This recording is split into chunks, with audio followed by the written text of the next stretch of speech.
अहिल्यानगरमध्ये 13,000 कोटींची गुंतवणूक, तब्बल 78 उद्योगांची करार. मंडळी, अहिल्यानगर जिल्ह्यात तब्बल 13,000 कोटी रुपयांची गुंतवणूक येणार आहे. तब्बल 78 उद्योजकांनी उद्योग विभागासोबत गुंतवणुकीचे करार केले. शासनाचे उद्योग विभागाच्या वतीने आयोजित गुंतवणूक परिषदेत पालकमंत्री राधाकृष्ण विखे पाटील यांच्या उपस्थितीत जिल्ह्यातील 78 उद्योगांची हे करार करण्यात आले.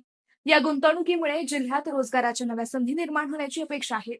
युवक आणि महिलांनी उद्योग क्षेत्रात पुढे यावे असे आवाहनही यावेळी करण्यात आले. विशेष म्हणजे जिल्ह्यात संरक्षण उत्पादन क्षेत्रालाही मोठी चालना मिळणार आहे.